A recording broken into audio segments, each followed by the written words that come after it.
Hi, and welcome to the Confident Undergrad. I'm Jennifer Diascro.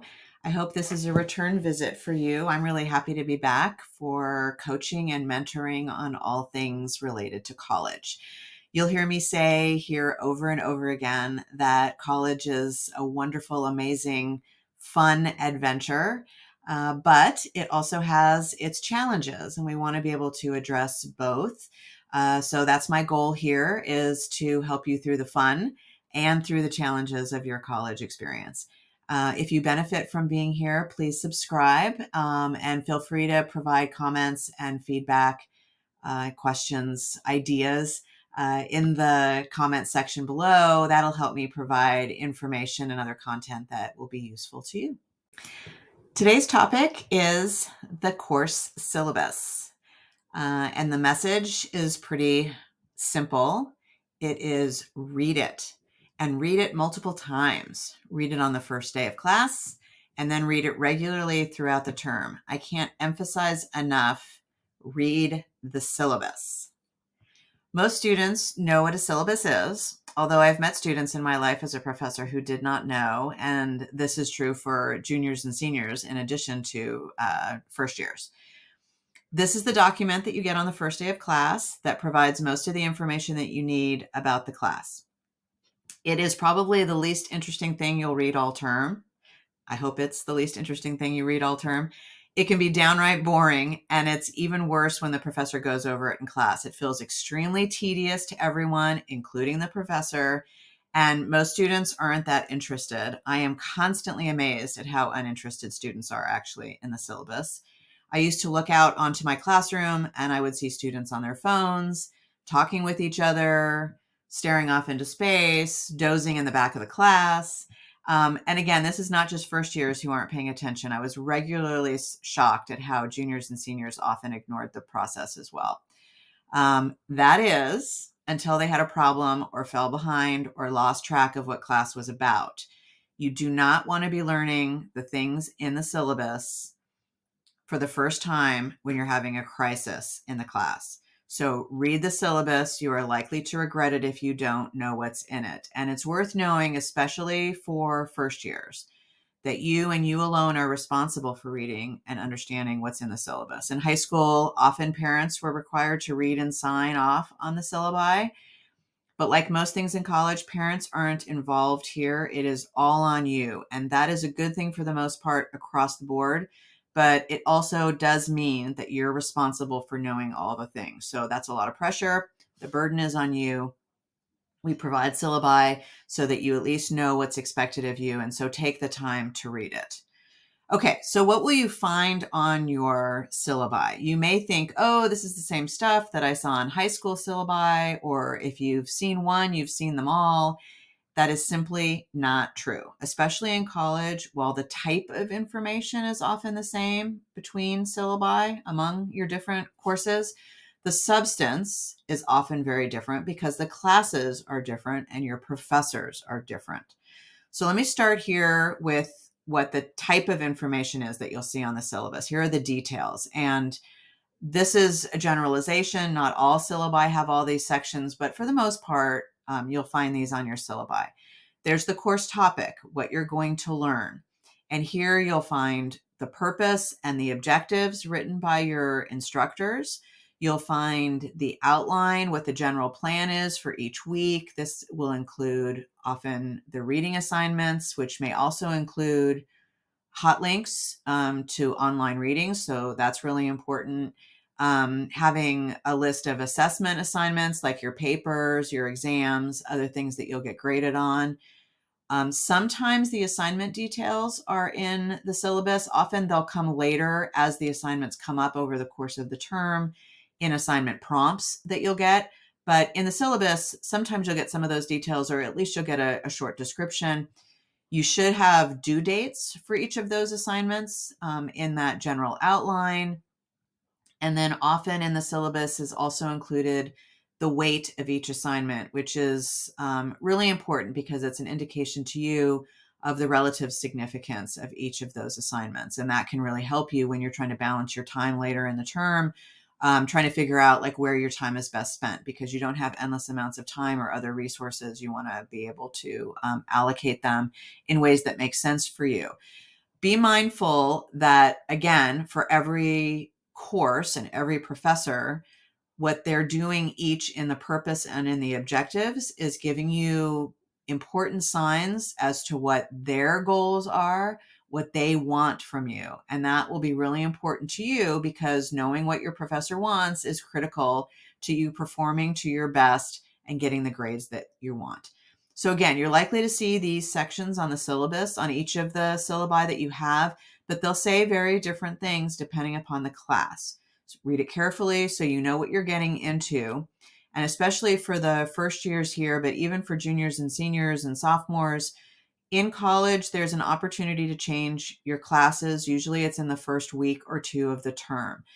If you're eligible for changing, sometimes you have a strict set of classes you have to take, but if you're eligible, and if the course after reading your syllabus isn't what you want or what you expected, you might be able to change the class. And so the syllabus can be really helpful in giving you the information you need to make that decision. So again, lots of important stuff with regard to the course topic, purpose, objectives, outlines, etc. Okay, then you've got the course rules, what you're expected to do. And this actually may be the most important bit of the syllabus, in part because based on my experience, this is where students really struggle. This is really tedious to read through, and you think that it won't apply to you until it does. So attendance, are you required to be in class? Are you not required to be in class? If you are required, what will happen if you're not in class? What will that amount to for your final course grade? You want to know those things. If you miss an assignment for whatever reason, or you turn in an assignment late, what are the rules about that? Because something will come up. At the very least, you might get sick.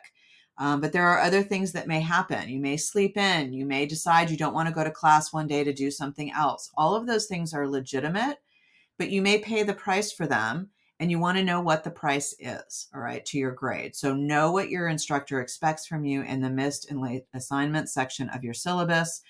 Other instructors, but not all, may require different forms of participation. Sometimes your participation is just turning in assignments. Other times your participation is speaking up in class once a week or twice a week or once a term or something. It may be verbal, it may be in writing, it may be group work. So you want to make sure what's expected of you so that you can meet that. Participation is often factored into grades, and it's not often, although sometimes it's not often a lot of your grade, but it can be enough to make a difference at the end of the term. So you want to know these things. Accommodations, ADA accommodations. If you're a student who is eligible for these, you will know it. And syllabi often include a brief discussion about what the instructor expects from you. Usually it's about submitting a letter from the Disability Services Office, and then meeting with the professor to make sure that at least most of your accommodations can be met. Accommodations aren't always met in their fullest, and so that's important to know. So you want to make sure that you have a conversation with your instructor so that you get the support that you need. Okay, and last but not least is course contact information. This is how to get the help that you need, and you may very well need help in your class, and that is absolutely okay and appropriate.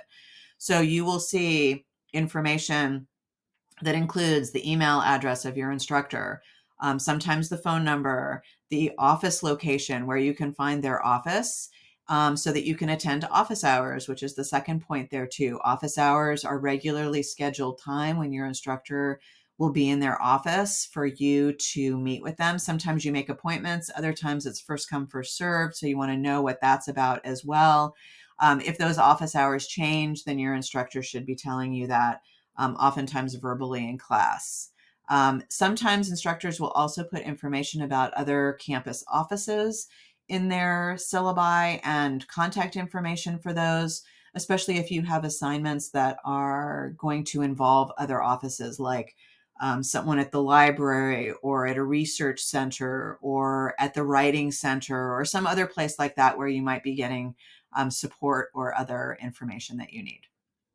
Okay, So those are all the details. I can't emphasize this, sorry enough, that this will vary from course to course. So don't just read one syllabus, read them all and revisit them. You will forget this information and it will be relevant to you as you go. So make sure that you take a look at it. The other thing that I like to remind students about is that it's not always the case, but it certainly was for me, and it is for lots of professors, that the syllabus is not only a document to give you the details, but it provides an overview, a guide, a map, if you will, of the whole entire course. And so if you take a step back from the details and you see that the syllabus can be this map for you in terms of providing a professor's intentions for the class, I mentioned this in passing before, a sign about how they're thinking about what and how you learn the material, then you could take advantage of this. And so it's important to note that the assignments matter and they tell you something about what the focus of the instructor is, what they care about, what they care about most, what the essence is of what they want you to learn. This is true also for course objectives and for purpose. This is the instructor's intentions. This is what they're hoping that you get out of their course. If you lose your way and you forget sometimes, and this is not uncommon, like, what am I doing here? And what are we supposed to be learning? And what are the connections between things?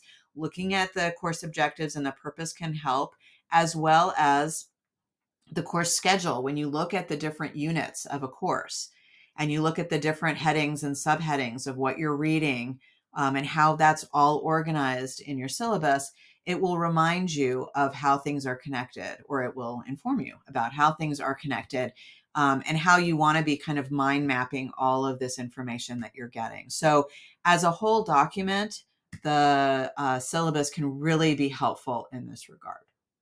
Okay, so that's all for today on the course syllabus. There's a lot more I could say, as there always is, but I want to keep these to the shorter side, even though they tend to be a little bit longer than I want them to be. Remember that I welcome any questions and comments, and please subscribe here if you think this information is useful so that I can keep coming back and giving you the information that you want. You can find more information about me and my coaching and mentoring services, of which there are many, at my website. So you can use the QR code that you'll see here. You can follow me at all the usual places on social media too, and I hope that you do. And until next time, take care.